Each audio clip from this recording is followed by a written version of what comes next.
안녕하십니까, 닥터뷰티원의 염탁기 원장입니다. 쌍꺼풀 높이가 높아지면 높아질수록 눈이 커 보이고 길어 보이고 더 또렷해 보인다라고 생각하고 오시는데 틀린 말이죠. 쌍꺼풀 높이가 높으면 높을수록 눈의 길이가 오히려 더 짧아 보일 수도 있고 눈이 더 졸려 보일 수 있다는 걸 오늘 설명드리려고 합니다.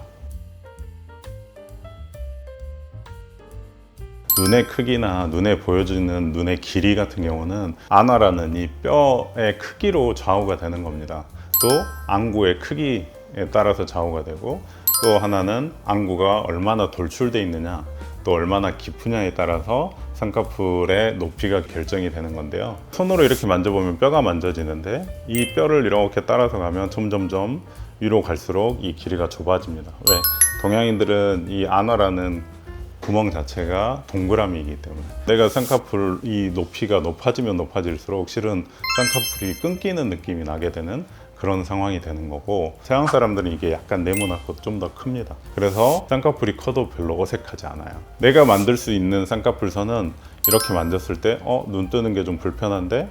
라고 하면 그게 이제 쌍꺼풀을 만들 수 있는 곳이에요. 또 하나는 눈을 떴다 감았다는 근육에 피부와 이제 눈 둘레근을 약간 매달아주는 형식인데, 그게 지나치게 높다 보면 이 눈 뜨는 근육 자체가 제대로 작용을 하지 못하기 때문에 오히려 눈이 반쯤 감겨 보이는 그런 눈들이 될 수 있습니다. 이 눈의 길이라고 하는 것은 이 안화 뼈 자체의 지름으로 결정이 나는 거고, 그 이상으로는 절대 늘어날 수가 없습니다. 납치임을 해서 약간은 좀 답답해 보이는 걸 해결할 수는 있지만 눈의 길이를 확 늘리지 못해요. 뒤트임은 흰자가 더 많이 보이게 만들어주는 수술인데, 그걸 했을 때 나타날 수 있는 것이 안구 건조증이 굉장히 빨리 오게 될 수 있어요. 뒤트임을 했는데 충혈이 생긴다라고 하는 것은 안구가 공기 중에 노출이 되기 때문에 피로도가 쌓이니까 충혈이 되는 것이죠. 쌍꺼풀 보이는 두께에만 연연을 하시는 분들도 계세요. 우리가 눈을 떴다 감았다 하는 근육과 안구의 돌출 정도를 생각을 하셔야 되는데, 안구 자체가 눈썹뼈보다 좀 더 돌출된 경우와 또 눈썹뼈보다 좀 더 깊은 경우를 우리가 생각을 해봐야 되는데, 자, 이게 눈썹뼈예요. 이 눈썹뼈에서 커튼이 내려와 있습니다. 커튼이 내려와 있는데 안구가 돌출돼 있어요.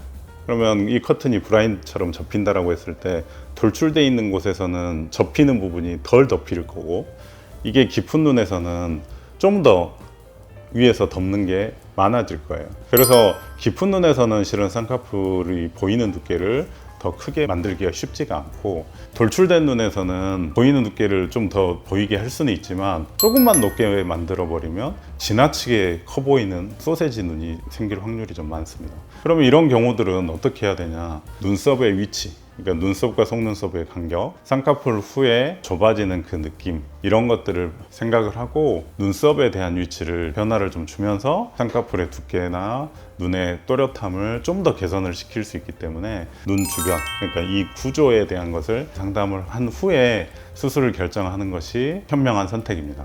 내가 가지고 있는 안구의 크기, 돌출 정도, 안화의 크기로 인해서 거기에서 이제 가장 적합한 수술을 선택을 하는 것이지, 내가 무조건 쌍꺼풀을 높게 잡으면 눈도 길어 보이고 커 보이고 한다라고 하는 것은 잘못된 상식입니다. 각자의 눈에 맞는 수술 방법을 정확하게 파악하고 그 수술 후에 나타나는 것까지 예측할 수 있는 그런 상담을 통해 수술을 해야 후회하지 않는 수술이 될 수 있으니 꼭 명심하셔야 됩니다. 이상으로 닥터뷰티원의 염탁기 원장이었습니다.